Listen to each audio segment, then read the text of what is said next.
The first words weren't words at all. They were a feeling, a pressure inside my skull that resolved into meaning without passing through language.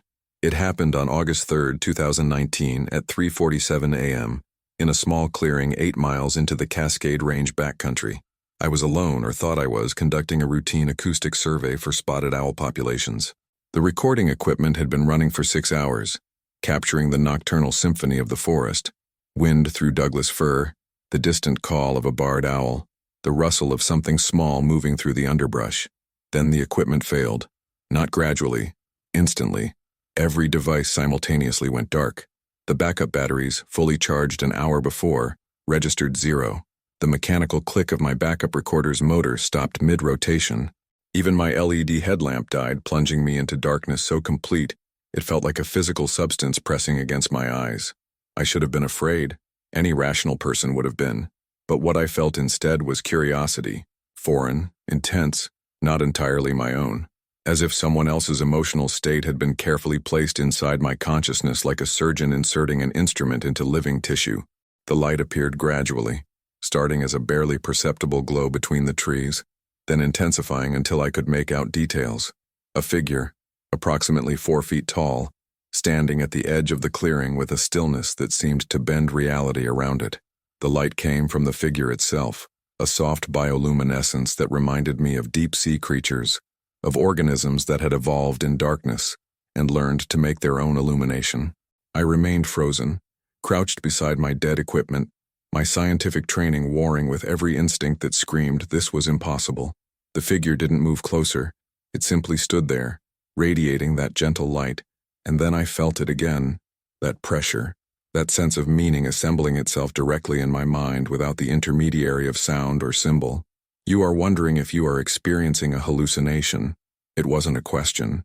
It was an acknowledgement, precise and gentle, of my exact mental state in that moment. And with that acknowledgement came a cascade of understanding that I couldn't have articulated then and can barely express now. I was being seen. Not observed. Seen. Known in a way that transcended the usual barriers between one consciousness and another. That was 5 years ago. I have never spoken publicly about what happened that night, until now, because the things it told me, the reasons it gave for their presence, their distance, their silence, those words haunt me still, and I've come to believe that others need to hear them, regardless of the cost. My name is Dr. Sarah Chen. I'm a conservation biologist specializing in threatened species recovery in Pacific Northwest ecosystems. I have a PhD from Stanford, 14 years of field experience, and a publication record that's considered respectable, if not remarkable. I'm providing these credentials not to impress, but to establish that I am trained in observation, in critical thinking, in distinguishing data from interpretation. What happened to me that night violated everything I understood about biology, physics, and consciousness, but it happened nonetheless. The communication, if I can call it that, continued for approximately 40 minutes.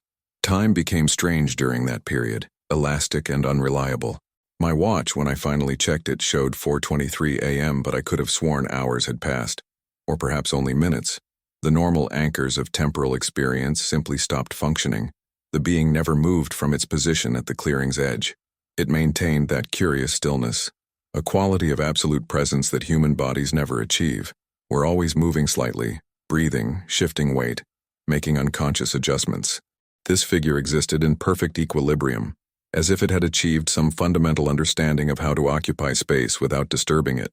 The exchange began with simple acknowledgments. It confirmed that yes, this was real, not hallucination or dream. It conveyed a sense of apology for the equipment failure, necessary for the communication to occur, though the mechanism wasn't explained in terms I could fully grasp. Something about electrical fields and neural interference patterns that would take years of study to begin to understand. You want to know what we are? It offered. Not a question, but a recognition of my unspoken query. I tried to speak aloud. My voice came out rough, barely functional. Yes. The answer came not as a simple statement, but as a nested series of concepts, each containing multitudes. They are, travelers, though not in the sense we understand travel. Observers, but not passive ones. Students of consciousness itself, drawn to Earth by something unique in how life here had evolved. They had been present, in various forms and various numbers, for longer than human civilization had existed. Why? I managed. Why watch us? Because you are beautiful.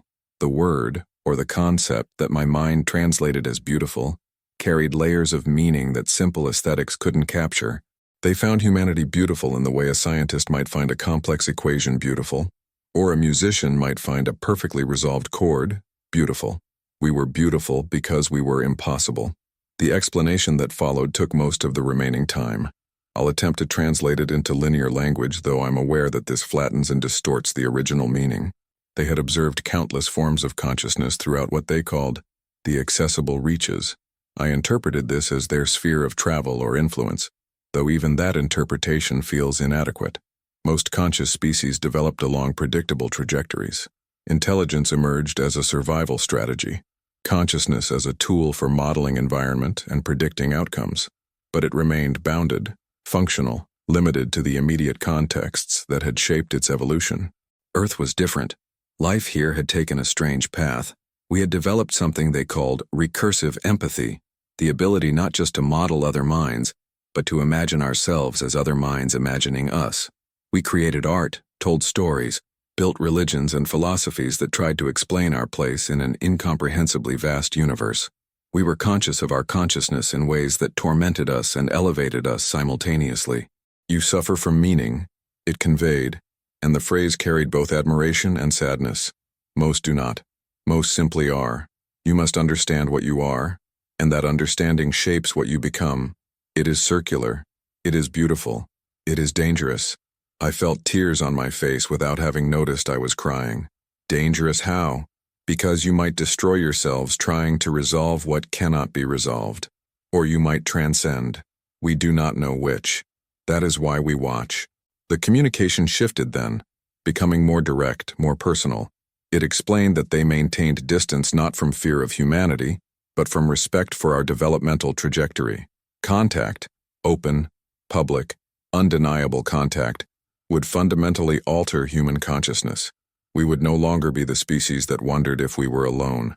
We would become the species that knew we weren't, and that knowing would change the very questions we asked about existence, purpose, meaning. Some species handled that transition well. They integrated the knowledge and continued evolving. Others collapsed, not physically, but philosophically. They lost something essential in the discovery that they weren't central, weren't unique, weren't the primary actors in the cosmic drama they had imagined. We do not know which you would be, so we watch from distance. We wait to see what you choose to become. But you're here now, I said, talking to me. Isn't this contact? This is exception, not rule. Sometimes we speak to individuals who we believe can hear without breaking. You are identified as someone who could hold this knowledge without being destroyed by it. How could you possibly know that? We have been observing you specifically for 7 years. The shock of that statement cut through everything else. 7 years. They had been watching me, individually, personally, since before I took this position, since before I came to these mountains. Every moment of my life had been observed, evaluated, studied by an intelligence I couldn't comprehend. The violation I should have felt didn't come. Instead, I felt something closer to recognition. Hadn't I done the same? Watched animals for years, tracking their patterns, learning their behaviors, coming to know them as individuals even though they never knew I was there. The only difference was degree and direction. We chose you, it continued, because you understand what it means to observe without disturbing. Because you have spent your life trying to preserve what is precious and fragile, because you ask questions but do not demand answers. These qualities are rare. What do you want from me? The pause that followed felt weighted with something I can only describe as careful consideration.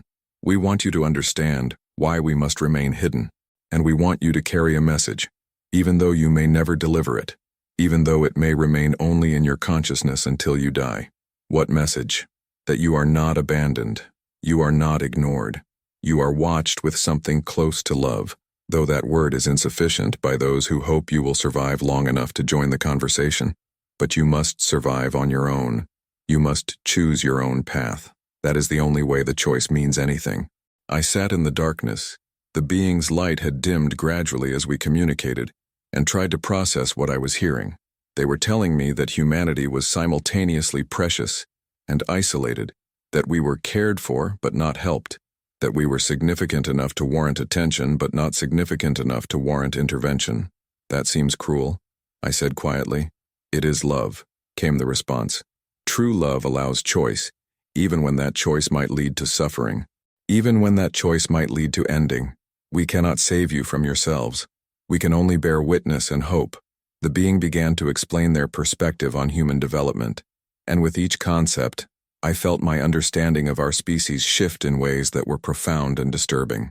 You are at the crisis point, it conveyed. Every conscious species reaches this moment, when the power to destroy equals the wisdom to preserve. Most fail. They create weapons that exceed their compassion. They consume resources faster than they regenerate. They fragment into competing groups rather than recognizing unity. They end, and the ones that don't fail, what do they do differently? They choose connection over separation. They choose future over present. They choose we over I.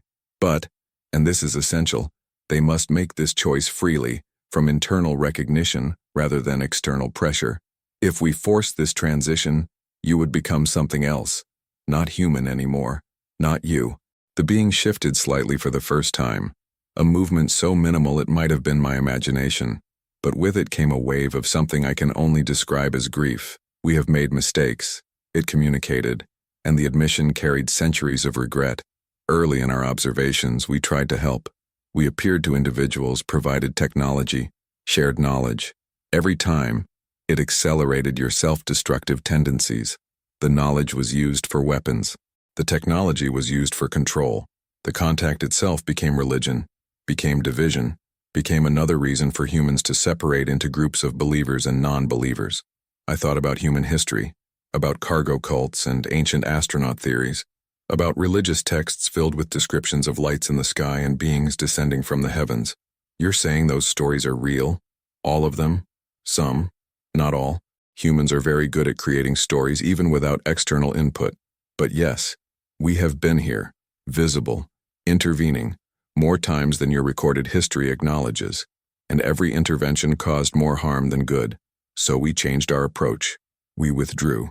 We observed without interfering. We hoped you would find your own path. But we're failing, I said. It wasn't a question. I could feel the truth of it in the being's communication, in the sadness that permeated every exchange. You are struggling. That is different. Failure is not inevitable, it is simply probable. Your climate destabilizes. Your weapons proliferate. Your societies fracture along ancient tribal lines even as your technology makes those boundaries meaningless. You are intelligent enough to see the problems but not yet wise enough to solve them collectively. So, you're just going to watch us destroy ourselves? We are going to watch you choose. If that choice is destruction, we will mourn.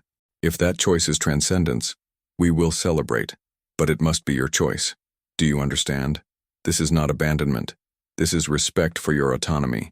This is the hardest form of love, allowing the beloved to make their own mistakes. The concept crystallized in my mind with painful clarity. They were parents watching a child learn to walk, resisting the urge to catch them every time they stumbled. They were scientists observing an experiment they desperately wanted to succeed, but knew they couldn't manipulate without invalidating the results. They were witnesses to our potential and our peril, and the distance they maintained was an act of faith in our capacity to evolve. What if we don't make it, I asked. What if we're one of the species that fails? Then we will remember you. We will tell others about the species that created music and mathematics, that built cathedrals and quantum computers, that reached toward the stars even as they struggled to care for their own planet. We will remember that you tried. That is not nothing, but I could feel something else beneath these words, a deeper truth that the being was hesitating to share. I pressed, "What aren't you telling me?" A long pause. Then, if you fail, truly fail, in a way that threatens your complete extinction, we face a choice. We can continue our non-intervention, honor our principles, and watch you end. Or we can break our protocol and intervene, saving your species, but fundamentally altering what you are. We do not know which choice we will make when that moment comes. We debate this among ourselves. We suffer from the same recursive empathy you do. We imagine ourselves in your position, and we cannot agree on what we would want others to do for us. The revelation was staggering. They weren't certain. These beings, with their advanced understanding and their centuries of observation, were just as conflicted and uncertain as we were. They had the same moral dilemmas, the same inability to resolve the tension between principles and compassion. "You're as lost as we are," I said, and there was wonder in the realization. Yes, we have more knowledge, more time, more perspective, but consciousness, real consciousness, always includes uncertainty. Anyone who claims certainty is either lying or insufficiently conscious. This is why we find you beautiful. You embrace uncertainty while still trying. You know you might fail and you attempt anyway. That is courage we recognize because we share it. The being's light began to pulse gently, a rhythm that felt like heartbeat or breath, another wave of meaning. "I must leave soon. The communication is difficult to sustain, but there is more you need to understand about why we watch, why we care. It is not just about what you are now. It is about what you might become." "What do you mean?" "Every species that survives the crisis point becomes something new. They don't just continue, they transform. They develop capabilities we cannot fully predict. Some become explorers, spreading throughout the accessible reaches. Some become artists, creating beauty that changes how others perceive existence. Some become guardians, protecting younger species from the threats they themselves survived. We do not know what humans would become if you survive, but we want to find out. We want to see what form your particular beauty takes when it is no longer threatened by extinction." "So we're entertainment, an experiment?" "No. You are potential, you are becoming. You are a question the universe is asking about itself, and we want to hear the answer. Every conscious species is such a question. Most answer with silence. They end before the question is fully asked. But some answer with songs we never imagined. Those songs enrich everything. They make existence more than it was. That is what we hope for you." I felt the weight of that hope, carried across whatever distance separated our kinds. It was overwhelming to know that we mattered to someone beyond ourselves, that our choices had witnesses, that our potential was valued, even as our flaws were acknowledged. "Why me?" I asked again. "Why tell me this?" "Because you needed to know. Because isolation is part of what threatens your species. The belief that you are alone in an uncaring universe. You are not alone. You are watched. You are hoped for. That knowledge may make no practical difference. You cannot share it without being dismissed as delusional, but perhaps it will change how you move through your life. Perhaps that change will ripple outward in ways too subtle to track but real nonetheless. We intervene through individuals we believe can hold the knowledge without breaking, and through them, we touch your species without overwhelming it. That seems like a very small intervention. All large changes begin small. All revolutions begin in individual minds that dare to see differently. We plant seeds of knowledge in carefully chosen soil and trust that something will grow. It is the gentlest form of intervention we have found, and sometimes it is enough. The being's light intensified suddenly, and with it came a rush of information so dense and complex that my mind struggled to process it. I felt my nose begin to bleed, a thin trickle that I wiped away absently, too focused on what I was receiving to care about the physical consequences. "I will show you now," it communicated. "I will show you how we see you. This may be difficult. Your neurology is not designed for this type of perception, but you must understand to truly know why we watch." Before I could respond, my consciousness shifted. I was suddenly seeing Earth from an impossible distance, not physically, but perceptually. I could sense the entire planet at once, could feel the density of human consciousness like a glowing web of light covering the continents. Each point of light was an individual mind, and the connections between them were thoughts, communications, relationships, ideas flowing like electricity through a vast neural network. But the network was damaged. I could see the breaks, the places where connection had been severed by conflict, prejudice, geography, ideology. I could see how the web that should have covered Earth in seamless brilliance was instead fractured into competing subnetworks, each convinced of its own rightness, each viewing the others as threat rather than completion. And underneath it all, I could feel the pressure, the weight of accumulated mistakes and short-sighted decisions. Climate change registered as a fever in the planetary body. Nuclear arsenals appeared as tumors of potential destruction. Social inequality showed as blockages in the flow of resources and opportunities. Biodiversity loss manifested as a dimming of the non-human lights that should have been part of the network, but were winking out, one species after another. The perspective was devastating. From within human experience, our problems seemed manageable. complicated but addressable with sufficient will and coordination. From this external view, we looked like a patient in critical condition, systems failing faster than they could be repaired, prognosis uncertain. But there was something else too. Buried in the damage and dysfunction was an incredible resilience. I could see humans responding to crisis with innovation, with compassion, with stubborn refusal to surrender. I could see communities forming around shared purpose. I could see individuals sacrificing personal gain for collective benefit. I could see art being created in war zones, science being pursued despite inadequate funding, love flourishing even in the midst of hatred. This is why we watch. The being communicated directly into my altered consciousness. You are simultaneously the most self-destructive and most resilient species we have observed at this stage of development. You contain both outcomes, extinction and transcendence, in perfect superposition. Until you make your choice, you are both. That makes you fascinating, terrifying, precious. The perspective shifted again. I was seeing Earth across time now, not just the present moment but the flow of human history compressed into a single perceptual field. I watched consciousness emerge from pre-human ancestors, watched it develop language and tool use and eventually self-awareness. I watched the first humans spread across continents, adapt to environments, create cultures, and I watched the pattern repeat throughout human history. Groups would form, would develop sophisticated civilizations, would seem to be on the verge of something remarkable, and then would collapse. War, disease, environmental degradation, internal conflict. The causes varied, but the outcome was consistent. Every human society that had ever existed had eventually failed, except the failure was never complete. Something always survived. Some knowledge was preserved, some understanding carried forward. Each collapse became the foundation for the next emergence. The pattern wasn't cycles, it was a spiral, moving gradually upward even as it circled repeatedly through crisis and recovery. You are learning. The being conveyed. Slowly, painfully, but genuinely learning. Each failure teaches lessons that make the next attempt slightly more likely to succeed. This is how conscious species evolve. Not smoothly, but through catastrophe and recovery, through destruction and rebuilding. The question is whether you will learn fast enough. The vision showed me something else then. Possible futures branching from the present moment like a tree growing in multiple directions simultaneously. In most branches, human civilization collapsed within the next century.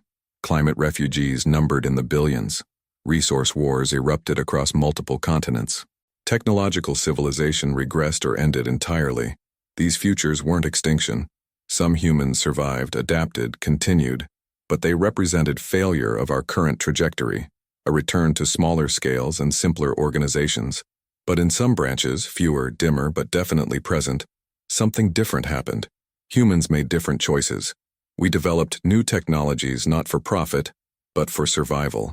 We reorganized societies around sustainability rather than growth. We recognized our fundamental interdependence and acted accordingly. These futures showed humanity not just surviving, but flourishing, spreading outward from Earth, taking our peculiar form of consciousness to new environments. And in the brightest of these futures, something remarkable occurred. We joined the conversation the being had referenced earlier. We became one voice among many, contributing our unique perspective to a discourse that spanned more of the universe than I could conceptualize. We weren't conquered or absorbed. We remained distinctly human, but we were no longer isolated. We were part of something larger. That is what we hope for. The being communicated. That brightness. That future where your voice joins ours. We cannot make it happen. You must choose it. But we watch and we hope because we have seen what you might become if you survive your adolescence as a species. The vision faded gradually, and I found myself back in the clearing, my body cramped from remaining motionless for so long, my face wet with tears and blood from my nose. The being's light had dimmed to barely visible, a soft glow that might have been bioluminescence, or might have been something else entirely. I tried to speak but found my voice wouldn't work. My throat was raw as if I had been screaming, though I had no memory of making sound. That is enough for now, the being conveyed gently. You have seen what we see. You understand what we cannot directly intervene. To do so would be to choose your future for you, and chosen futures are not truly yours. You must walk your own path, even if that path leads to ending. I don't want us to end, I managed to whisper. Neither do we. That is why we watch. That is why we hope. That is why I am speaking to you now, violating our own protocols, because the probability of your failure has increased to a point where some of us believe exceptions must be made. What probability? How close are we to failing? Close enough that we debate among ourselves daily whether to intervene. Close enough that some of us have already broken ranks and are attempting more direct contact with other humans. Close enough that we may face our own crisis point, whether to honor our principles or save a species we have come to care for. The being moved then, not forward, but somehow both closer and further away simultaneously, as if distance had become negotiable. One final communication stronger than all the others. Tell no one what you have learned unless you can do so without breaking yourself. Carry this knowledge as a private burden. Let it change how you act, but not how you speak. Be the seed we have planted. Grow in whatever direction your nature takes you. That is all we ask. That is all we can ask. And then it was gone, not walking away, not flying, not teleporting in any science fiction sense. Simply absent, as if it had stopped existing in the space I could perceive. The clearing was dark except for starlight. My equipment remained dead. My watch now showed 5:47 a.m. Over 2 hours had passed, though it felt both longer and shorter than that. I sat in the darkness until dawn, trying to integrate what I had experienced into a consciousness that had no framework for it. When enough light finally penetrated the canopy, I packed my equipment and began the 8-mile hike back to my vehicle, moving mechanically, my mind still processing visions that had no place in consensus reality. I didn't report what happened. How could I? Every word would sound like delusion or fabrication. Instead, I filed a routine equipment failure report, requested replacements, and continued my work as if nothing had changed. But everything had changed. I could no longer look at humanity the same way. We weren't alone, struggling in meaningless isolation. We were watched, evaluated, hoped for. Our choices mattered not just to us but to intelligences that had seen civilizations rise and fall across spans of time that made human history look like a brief moment. The weight of that knowledge was crushing and liberating simultaneously. We mattered, and we were running out of time to prove we mattered enough to survive. For 3 weeks after the encounter, I tried to continue normal life. I conducted my field surveys, collected data on spotted owl populations, wrote reports, attended meetings. I functioned, but I wasn't present. Part of my consciousness remained in that clearing, processing what I had seen, struggling with what I had learned. The nosebleeds continued intermittently, brief episodes where blood would suddenly stream from my nose without warning, usually accompanied by a strange pressure behind my eyes and fragments of that impossible perception, glimpses of Earth from the outside, flashes of future possibilities, momentary awareness of the vast web of human consciousness. I saw a doctor. The examination revealed nothing abnormal, probably just dry air and stress. She said, "You work outdoors a lot. It's common." She recommended a humidifier and suggested I take some time off to rest. But I couldn't rest. The knowledge I carried felt like a weight that would crush me if I stopped moving.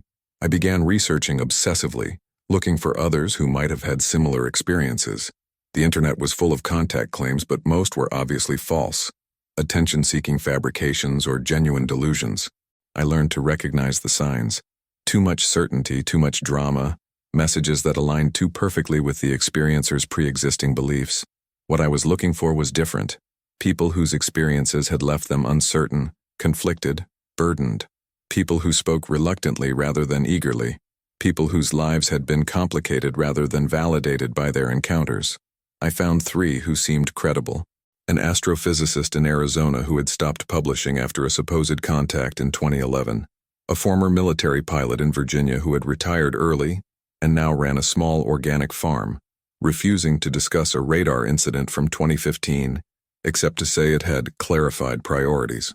A linguist in Quebec who had written one cryptic blog post about understanding that transcends language before deleting her online presence entirely.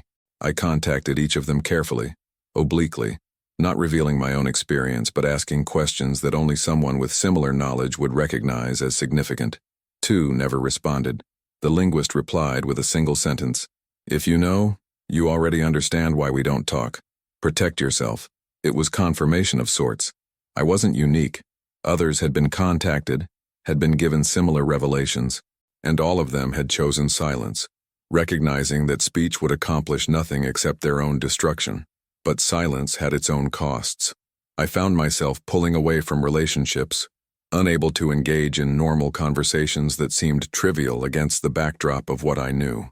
A colleague complained about department politics, and I wanted to scream, "We're being evaluated by beings who will determine whether our entire species deserves to continue." A friend asked my opinion on a new restaurant, and I thought, what does food preference matter when we're spiraling toward civilizational collapse? I was becoming insufferable. Worse, I was becoming ineffective. My research suffered. My social connections deteriorated. The knowledge that should have motivated me to work harder for conservation instead paralyzed me, with the awareness that individual actions were meaningless against the scale of the crisis. On September 15th, I made a decision. I would document everything, not for publication but for my own processing. I would write down exactly what happened, what I learned, how it had affected me. The act of writing might help me integrate the experience, might give me a way to carry it without being crushed. I spent a week filling notebooks with detailed accounts. The physical act of writing, pen on paper, not digital and traceable, became meditative. As I wrote, patterns emerged that I hadn't recognized during the experience itself. The being had emphasized choice repeatedly. Not capability, not knowledge, but choice. It suggested that human salvation wasn't primarily a technical problem. We already had or could develop the technologies we needed. It was a moral and philosophical problem. We had to choose collectively to prioritize long-term survival over short-term gain, future generations over present comfort, unity over tribal identity. But collective choice required collective awareness. How could humanity choose a path if most people didn't understand the stakes? Yet full disclosure, public acknowledgement of non-human observers, would itself alter human development in unpredictable ways. The paradox was maddening. I understood then why they maintained distance, not from cruelty, but from recognition that consciousness was fragile, that development required organic emergence rather than external imposition. They were giving us the space to become what we needed to become, even though watching that process without intervening caused them suffering. In late September, I received a package with no return address. Inside was a smooth stone, gray and ordinary except for what appeared to be natural striations on its surface. But when I examined the striations closely under magnification, they resolved into intentional marks, geometric patterns that matched symbols I had seen in the being's communication. The message, when I finally decoded it through weeks of analysis, was simple. Not alone. Others watch. Others hope. Your choice matters. It was simultaneously reassuring and terrifying. I wasn't the only human who had been contacted. There were others, scattered across the globe, each carrying similar burdens of knowledge. We were a distributed network of witnesses, seeds planted by beings who hoped we might catalyze change without triggering the chaos that open contact would cause. But what could we actually do? I was one person, with no authority, no platform, no ability to influence global decision-making. The politicians and business leaders who did have such influence were the least likely to believe or care about what I had learned. The system was designed to resist exactly the kind of radical change that our survival required. I began to understand the depth of the dilemma the observers faced. Intervening openly would disrupt human agency. Not intervening might mean watching us fail. The third option, subtle contact with carefully selected individuals, was a desperate compromise that might accomplish nothing except salving their own consciences. On October 3rd, I returned to the clearing where the initial contact had occurred. I didn't expect another encounter. The being had made clear that such communications were rare and difficult, but I needed to be in that space again, to reconnect with the experience that had fractured my sense of reality. The clearing was empty. My equipment, which I had replaced, functioned normally. Nothing unusual registered on any sensor. But as I sat quietly in the pre-dawn darkness, I felt that presence again. Not the being itself, but something like an echo or residue of its attention. And in my mind, unbidden, came a memory of something it had conveyed during our communication that I had forgotten until that moment. The choice is not just humanity's, it is also ours. We must choose whether to continue watching or to finally act. That choice approaches. We are afraid of what we might decide. The revelation hit me like a physical blow. They were as trapped as we were, bound by principles they weren't sure they could maintain when confronted with our potential extinction. They wanted us to save ourselves not just because it honored our autonomy, but because if they saved us, they would have to acknowledge that their entire philosophy of non-intervention was built on foundations they weren't willing to defend to its logical conclusion. We were their test as much as they were ours, and neither of us knew yet how this test would end.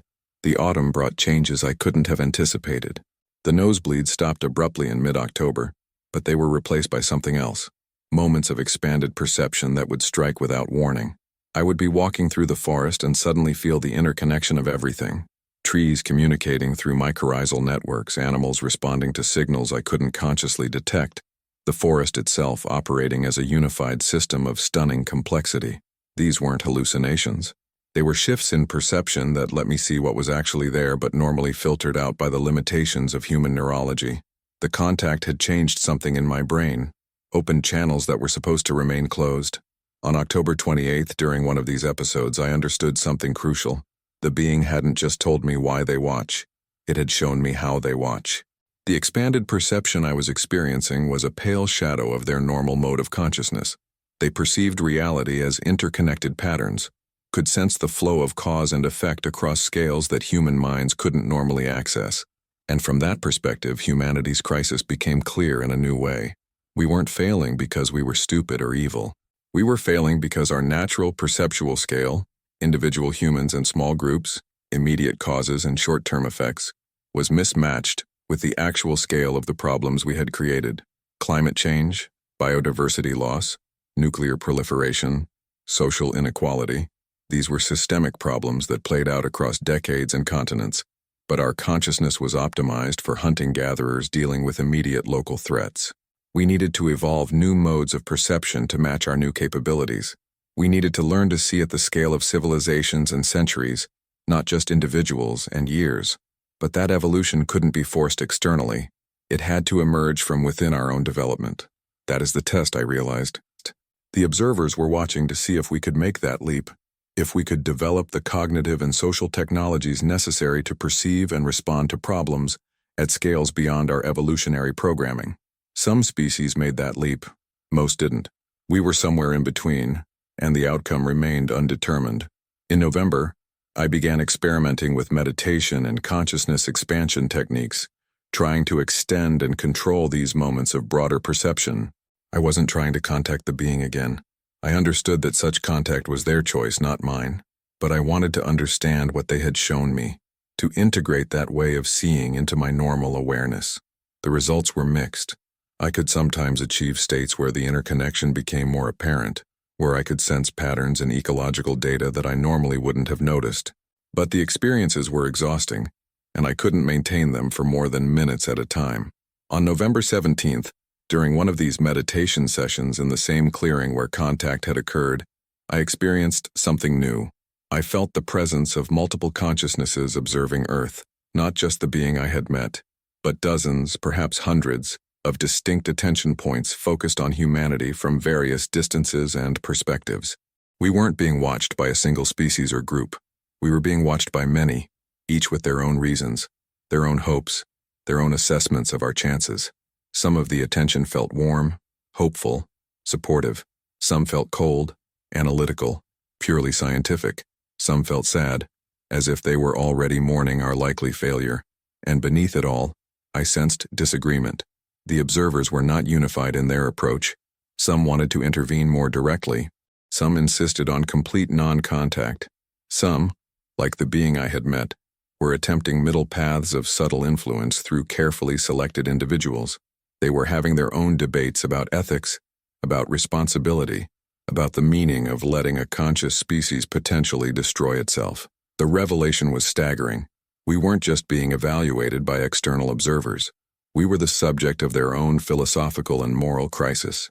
What they chose to do about humanity would define what they were as species and as a moral community. We were their test as much as they were ours. In early December, I received another package, this one containing a small device about the size of a USB drive but made from materials I couldn't identify. When I held it, I experienced a brief flash of that expanded perception, and with it came understanding. This was a tool that would enhance and stabilize the perceptual shifts I had been experiencing. I hesitated for 3 days before using it. The device represented a line being crossed, moving from passive reception of contact to active use of their technology. But eventually, curiosity and need overcame caution. I activated it following instructions that appeared directly in my consciousness when I focused my intention. The effect was immediate and profound. My perception expanded smoothly, without the disorientation and exhaustion of my previous attempts. I could see the forest as a living system, could sense the flows of energy and information that connected every part to every other part. And beyond the forest, I could feel the larger patterns, the rhythms of the planet, the pulses of human civilization, the attention of the observers watching from their various vantages. But I could also see something they perhaps didn't want me to see. Their presence was having effects. Just by watching, just by maintaining their attention on humanity, they were influencing our development in subtle ways. The very act of observation was altering what they observed. They weren't as separate from our process as they believed themselves to be. With that perception came a new understanding. The entire framing of intervention versus non-intervention was false. There was no non-intervention. Their presence alone, even when hidden, was already an intervention. The question wasn't whether to influence humanity, but how to do so in ways that honored rather than violated our autonomy. And suddenly I understood what the being had meant when it said they were approaching their own choice. They were realizing the same thing, that their philosophy of observation without influence was itself a form of influence. That neutrality was impossible for conscious beings watching other conscious beings struggle. They were being forced to acknowledge their own impact and to choose more consciously what kind of impact they wanted to have. The truth was more complex than either perfect separation or direct intervention. It was relationship, messy, ambiguous, unavoidable relationship between different forms of consciousness sharing the same reality. That night, using the device they had sent, I attempted to send my own message back. Not words, but a feeling, a concept that I hoped would translate across the gap between our kinds. We see you seeing us. We know we're not alone. That knowing changes us. You cannot avoid that responsibility. Your choice is not whether to impact us, but how to impact us. Choose wisely. Choose with love. We'll try to do the same. I didn't know if the message was received, but I felt a subtle shift in the attention focused on Earth. A pause, a moment of recognition, as if something I had conveyed had created surprise or resonance among the observers. We were all learning, all struggling, all trying to make choices that honored consciousness and autonomy, while acknowledging the fundamental interconnection that made complete separation impossible. It wasn't the answer I had hoped for when this began. It wasn't clarity or certainty or simple guidelines for how to proceed. It was complexity, ambiguity, the recognition that moral action in a universe of multiple conscious species was harder than any philosophy had yet adequately captured. But it was truth. And truth, however uncomfortable, was better than comforting delusions. The device changed everything. With it, I could access states of perception that revealed patterns invisible to normal human consciousness. But more importantly, it allowed me to sense the ongoing debates among the observers. Not through language, but through shifts in the quality and character of their attention. By late December, I could distinguish between different groups within the watching presence. The preservationists believed in strict non-intervention, arguing that any contact, even subtle, violated the autonomy of developing species. They watched humanity the way scientists might observe bacteria in a petri dish, with interest but no emotional investment in the outcome. If we survived, they would study how. If we failed, they would study why. Either way, the data would inform their understanding of consciousness evolution. The interventionists argued for direct contact and assistance. They believed that consciousness was too precious to allow self-destruction based on philosophical principles. They pointed to the countless species that had failed at this transition point and argued that standing by while sentient beings destroyed themselves was moral cowardice dressed as respect for autonomy. And between these poles were various middle groups, including the faction that had contacted me. They believed in minimal intervention, carefully chosen contacts with individuals, subtle influences, seed planting, rather than direct cultivation. They were trying to find a way to help without taking over, to nudge without controlling. The tensions between these groups were intensifying. I could feel it in the shifting patterns of attention focused on Earth. The interventionists were growing more vocal as human crisis indicators worsened. Climate tipping points approached. Nuclear tensions escalated. Democratic institutions weakened. Biodiversity collapsed, accelerated. Every negative trend strengthened their argument that waiting meant watching avoidable catastrophe unfold. On January 12, 2020, I experienced what I can only describe as an argument happening in dimensions adjacent to normal space. The observers were debating, not in language but in exchanges of perspective and meaning that created tensions in the fabric of attention surrounding Earth. The subject was immediate. Should they intervene to prevent a catastrophic outcome they could foresee but humans couldn't yet detect? I never learned what specific crisis they were debating, but I felt the weight of their decision-making process, felt how difficult it was for conscious beings to maintain non-intervention principles when confronted with preventable suffering. They cared, truly, deeply cared, about humanity's fate. That caring was what made their restraint so painful. The preservationists won that particular debate, but I could sense that each such decision eroded their coalition slightly. Eventually, some threshold would be crossed and the interventionists would have enough support to act. Using the device, I tried to send another message. We don't want to be saved by external force. We want to save ourselves. But we need time. We need to understand what we're facing. Give us knowledge without taking away choice. The response came not from a single voice, but from a chorus of perspectives. From the preservationists, knowledge is intervention. Understanding is influence. There is no neutral position. Every action we take, even minimal contact, alters your development trajectory. Better to remain truly separate. From the interventionists, you're already altered by our presence. You already know you're not alone. The damage to pure development is done.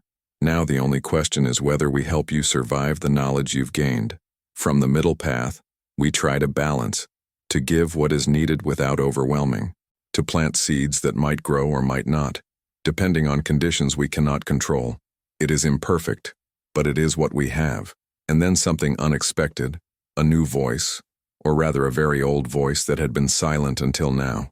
The question you should ask is not whether we should intervene in your development, but why we are here at all. What brings consciousness to consciousness? What is served by this watching? The perspective that came with this voice was vast. Not a single being, but something like a collective or synthesis of many ancient observers. It conveyed a truth I hadn't considered. The observers weren't just watching humanity for scientific interest or moral concern.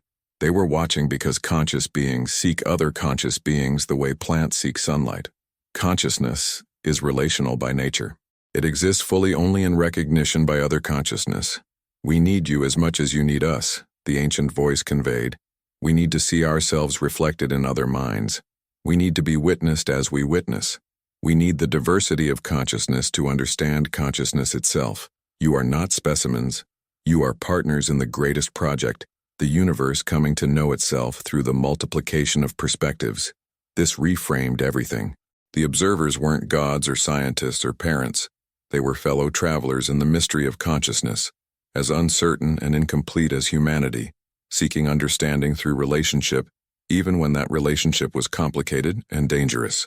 In late January, I began writing this account, not as confession or plea, but as documentation of what I had learned. I didn't know who would read it, or when, but I knew it needed to exist, a record of contact, of the moral complexities it revealed, of the truths it suggested about consciousness and relationship, and the impossibility of isolation in a universe where minds recognize minds. On February 8th, as I was completing the first draft of this document, I felt the presence of the being who had first contacted me, not physically present, but attending to me specifically, individually, across whatever distance separated us. You understand now, it conveyed. You see what we struggle with. You see that there are no clean answers, no perfect paths, only choices, each with consequences we cannot fully predict. What will you choose? I asked, speaking aloud to the empty room. When the moment comes when humanity's survival hangs in balance, will you intervene? The response was slow in coming, heavy with uncertainty. We do not know. We debate. We suffer. We watch you approach the cliff edge, and we cannot agree whether falling is a tragedy we must prevent or a choice we must honor. Some of us will break ranks before that moment comes. Others will maintain principles until the end. The unity of our observation is already fracturing. Your crisis has become ours. I'm sorry, I said, and meant it. I'm sorry that watching us causes you pain. Do not apologize. Pain means care. Care means relationship. Relationship means both parties are changed. We would not choose painless observation over meaningful connection. We would not choose safety over love. The word, or concept I translated as love, hung in the space between us. It wasn't romantic or sentimental. It was recognition, appreciation, the choice to remain vulnerable to another's fate. It was what made consciousness matter beyond its individual existence. Whatever happens next, know this: you are seen, you are valued, your struggle is witnessed by those who understand struggle, your beauty is recognized by those who understand beauty, and if you fail, if humanity ends through your own choices, you will be mourned by beings who know what has been lost. The presence faded, leaving me alone in my small apartment with a document that captured truths I couldn't prove, experiences I couldn't share, and knowledge that burdened me daily with the awareness of how much hung in the balance. But I wasn't alone. None of us were alone. We were watched, hoped for, cared about by consciousnesses that had their own struggles, their own uncertainties, their own moral crises precipitated by their relationship with us. That knowledge didn't solve anything, but it changed the nature of our solitude. We struggled not in isolation, but in relationship. Messy, complicated, ambiguous relationship with beings who wanted us to survive, but couldn't agree on whether helping us would honor or violate what we were. It was the most profound truth I had ever encountered. In a universe of consciousness, there are no separate struggles. Every mind's crisis becomes every other mind's choice. Every fall is witnessed. Every triumph is shared. We are not alone. And that fact, simple, undeniable, overwhelming, changes everything and nothing simultaneously. On March 3, 2020, everything changed again. The COVID-19 pandemic that had been building in Asia suddenly became impossible to ignore. Within weeks, the entire planet was facing a crisis that would test every system we had built, every assumption we had made about our civilization's resilience. I watched the unfolding catastrophe with dual awareness, normal human concern for people I cared about, but also the enhanced perception the device allowed, which showed me patterns invisible to others, and what I saw terrified me. This was the test the observers had been waiting for. Not the final test, not the ultimate crisis that would determine humanity's survival, but a preliminary test that would reveal how we responded to existential threat. Would we cooperate globally? Would we prioritize collective welfare over individual freedom? Would we make decisions based on evidence and expertise or on tribal affiliation and short-term political calculation? Through the device, I could sense the observers' attention intensifying. They weren't causing the pandemic. That was a natural event emerging from the intersection of human expansion and wildlife exploitation. But they were watching our response with acute interest and, I sensed, growing concern. Because we were failing the test. Not completely, there were beautiful examples of cooperation, sacrifice, scientific achievement. But the overall pattern was fragmentation. Nations hoarded resources. Populations divided along political lines about basic facts. Misinformation spread faster than the virus. Short-term economic concerns repeatedly overrode long-term survival strategies. The interventionists' position strengthened dramatically.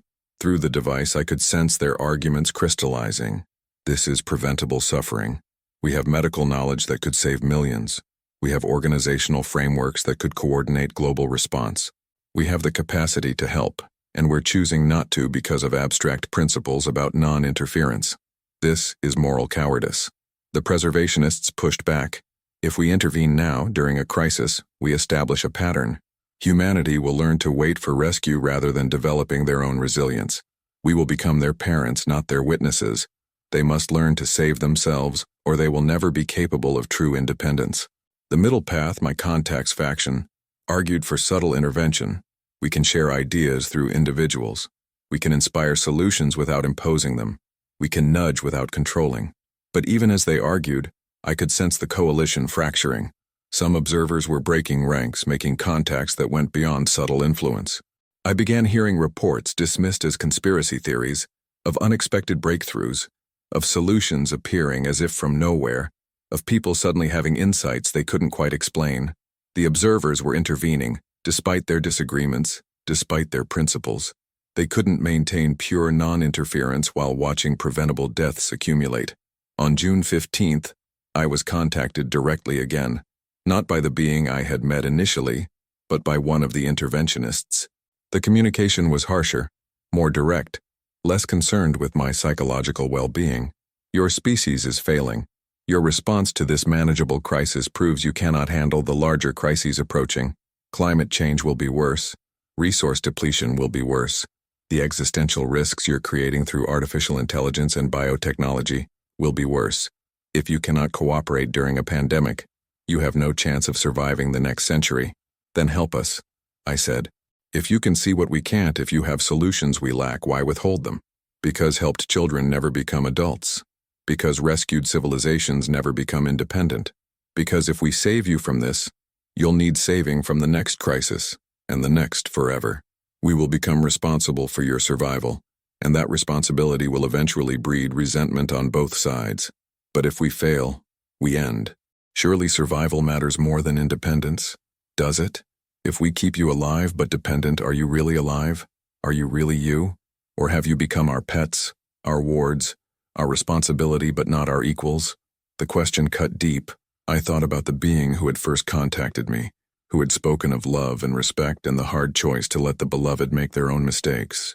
The interventionist I was speaking with now had different priorities: preservation over autonomy, survival over dignity. What will you do? I asked. We will intervene. Not openly, that would cause its own catastrophes, but more directly than the restraint faction allows. We will provide knowledge, technology, inspiration through channels that seem natural. We will save you from yourselves because you are too precious to lose. Without our consent, without our choice, your choice is to destroy yourselves through short-sighted selfishness. Some choices should not be honored. Some autonomy is suicide. We will not stand by and watch consciousness extinguish itself when prevention is possible. The communication ended abruptly. I was left shaken, uncertain whether to feel grateful or violated. They were trying to save us, but they were taking away our agency to do so. Was that salvation or conquest dressed in benevolent language? Over the following months, I watched the pandemic unfold with new understanding. Every unexpected breakthrough, every seemingly miraculous coordination, every solution that appeared faster than normal development would suggest. I wondered whether these were human achievements or subtle interventions by observers who had decided they couldn't watch anymore. The vaccine development happened in record time. Distribution remained tragically unequal, but the scientific achievement itself was remarkable. Was it entirely human ingenuity, or had key researchers been inspired by ideas that didn't quite feel like their own? I would never know for certain. That was the point. The interventions were designed to be plausibly natural, to look like human achievement, to preserve the appearance of autonomy, even as autonomy was being subtly undermined. On December 28, 2020, I received my final direct communication from the being who had initially contacted me. We have lost the debate. The interventionists have enough support now to act more directly. They are breaking our centuries of protocol because they believe your failure is imminent and unacceptable. I do not know if they are right or wrong. I only know that the experiment we have conducted, observing without interfering, is ending. What comes next will be different. A new relationship between your species and ours. We can only hope it is better than the alternatives. What does that mean? I asked. What will happen? You will be saved. Probably. We will provide guidance, technology, organizational frameworks. Subtle, but real. Your crises will be managed. Your self-destructive tendencies will be constrained. You will survive. But you will also change. You will become something else. Not purely human anymore, but not entirely alien either. A hybrid consciousness, shaped by two kinds of mind. Whether that is tragedy or triumph, we do not yet know. And if we wanted to choose for ourselves, if we wanted to reject this help, then you would die. That is the calculation the interventionists have made. Better a modified survival than a pure extinction. Better a compromised continuation than an honorable ending. They have decided that consciousness is too valuable to allow its destruction based on principles of non-interference. I sat with that knowledge for a long time. We were being saved against our will, or at least without our conscious consent. Our future was being shaped by beings who cared about us, but who had decided our own choices couldn't be trusted. We were becoming something other than we had been, and we had no voice in that transformation. I wish I could ask humanity what we want, I said quietly. I wish this could be a choice we make collectively, knowing all the options. That wish is impossible. Collective human decision-making is precisely what has failed. You cannot agree on basic facts, cannot cooperate on existential threats, cannot prioritize future over present. The interventionists are right about that, even if they are wrong about what should be done. The communication faded. I was left alone with the device, with my knowledge, with my documentation of a contact that had begun with hope and ended with something more ambiguous. Not invasion, not salvation, but something between, something for which human language had no adequate term. Over the following year, I watched humanity stumble forward, sometimes falling, sometimes making progress. I watched interventions that I could recognize but that others dismissed as coincidence or human achievement. I watched our species being nudged, guided, subtly constrained by forces most people didn't believe existed, and I wondered, was this better? Were we better off being saved by beings who cared about us but didn't fully respect our autonomy? Or would we have been better off facing our crises alone, either rising to meet them through our own strength or failing through our own weakness? I still don't know the answer. I don't think anyone does. Not humans, not the observers, not the ancient consciousnesses that watch from even greater distances. We're all improvising, all trying to act ethically in situations where ethics provides no clear guidance, all hoping our choices don't create catastrophes worse than the ones we're trying to prevent. That's the truth they never tell you in contact stories. First contact doesn't answer questions. It multiplies them. It doesn't resolve ambiguity. It makes ambiguity inescapable. We are not alone, and we have no idea what that means or where it leads. I am writing this in December 2024, 5 years after the initial contact. The world has changed in ways both obvious and subtle. We survived the pandemic, though scarred. We've made halting progress on climate change, more than seemed possible 5 years ago, but still insufficient. Technology continues its exponential advance, bringing both capabilities and risks. And behind it all, invisible to most but perceptible to those few who have learned to see, the intervention continues. Not invasion, not control, but guidance, influence, the careful shepherding of a species that cannot quite manage itself, but cannot quite be allowed to fail.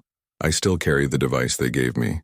I still experience moments of expanded perception where I can sense the patterns invisible to normal consciousness. And I still feel the attention of the observers, though it has changed character. There's less hope in it now, more resignation. They are committed to a path they're not certain is right, watching to see whether their intervention will enable our transcendence or simply delay our inevitable collapse. The being who first contacted me hasn't communicated directly in over 3 years, but I sense its presence sometimes, a particular quality of attention that I recognize, touched with sadness and apology, and something that might be love in a form human language struggles to capture. I think it grieves for what has been lost. The possibility that humanity might have risen to meet our challenges through our own strength, our own wisdom, our own choice. That possibility is gone now. We're being helped, whether we want it or not, whether we know it or not. Our survival, if we survive, will always carry the asterisk of external intervention. But I've come to a kind of peace with this, because the alternative, the preservationists' position of watching us destroy ourselves to maintain philosophical purity, would have been crueler. Consciousness is precious precisely because it is rare, fragile, contingent on impossible chains of circumstance aligning correctly. To watch it extinguish for the sake of principles about non-interference is its own kind of violence. The interventionists were right about one thing. Love requires action. If you watch someone you care about walk toward a cliff, at some point you have to choose between respecting their autonomy and preventing their death. There is no clean answer. There is only the choice you make and the consequences you live with. The observers made their choice. They chose our survival over our independence. I can't fully judge whether that was right or wrong. I can only observe that it was motivated by genuine care, genuine recognition of our value, genuine unwillingness to watch consciousness diminish. And perhaps in time, we will grow into independence anyway. Perhaps the help we're receiving now is like training wheels, necessary for learning but eventually removable. Perhaps our children or our children's children will be capable of surviving without external support, and the observer's intervention will become historical curiosity rather than ongoing dependence. Or perhaps we are fundamentally limited, a species that reached the edge of its natural capabilities and needed external assistance to continue. Perhaps our future is perpetual adolescence, always guided by older and wiser minds, never quite achieving full maturity. I don't know which future we're headed toward. Neither do the observers. That's what makes this period so strange and fraught. We're all improvising, all making choices with insufficient information, all hoping we don't create catastrophes while trying to prevent them. What I do know is this: the simple stories about contact, the invasion narratives, the salvation narratives, the scientific discovery narratives, all miss the messy reality. First contact is not a moment but a process. It's not resolution but complication. It's not answering the question, "Are we alone?" but opening up 1,000 new questions about consciousness, autonomy, relationship, responsibility. The being told me we were beautiful because we suffered from meaning, because we couldn't simply be but had to understand what we were. That recursive self-awareness, that consciousness of consciousness, was what made us simultaneously precious and endangered. We're still suffering from meaning, still trying to understand, still asking the big questions even though we know they may not have clean answers. That hasn't changed. The intervention hasn't taken away our essential nature, our drive to comprehend, to question, to seek truth even when truth is uncomfortable or ambiguous. If anything, contact has intensified that drive. Knowing we're watched, knowing we're valued, knowing we're part of a larger community of consciousness, that knowledge doesn't make our struggles easier, but it makes them meaningful in ways they weren't before. We're not just surviving for ourselves. We're surviving as representatives of one path consciousness can take, one way of being sentient in an incomprehensibly vast universe. That's a heavy burden, but it's also a gift, to know that what we do matters not just locally but cosmically, that our choices ripple outward into a web of relationship that spans more of existence than I can comprehend. I don't know how this story ends. For humanity, for the observers, for consciousness itself. But I know we're writing it together now. In collaboration and conflict, in hope and fear, in the messy space between independence and interdependence, the being's words still haunt me. You are watched with something close to love by those who hope you will survive long enough to join the conversation. We're joining that conversation now, whether we're ready or not. We're becoming part of something larger than ourselves. And like all growth, like all transformation, it's simultaneously loss and gain, death and birth, ending and beginning. Some discoveries are not conquests. Some relationships are not clean. Some truths require us to hold multiple contradictions simultaneously without collapsing into simple certainty. This is one of those truths. We are not alone. We are being helped. We are losing something precious and gaining something else valuable. We are dying as we were and being born as something new. We are afraid and hopeful. We are limited and extraordinary. We are human and becoming more than human simultaneously.